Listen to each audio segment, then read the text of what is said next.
Kuna mahali nilikuwa napita nikakutana na huu mti ama kipande cha mti ambacho kilikuwa kimekatwa, kimewekwa kama nguzo, kama fence, na kilikuwa kimekatwa kabisa.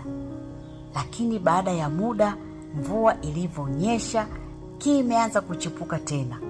Ndipo nikakumbuka neno linavyosema kwamba lipo tumaini kwa mti uliokatwa kuchipuka tena.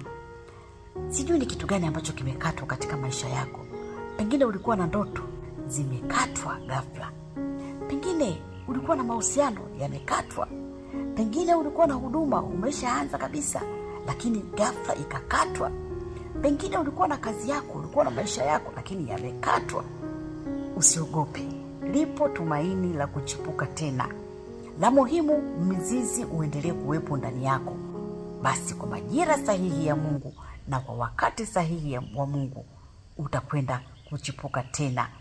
Acha kujikatia tamaa, acha kuona kwamba ndio mwisho. Utachipuka tena.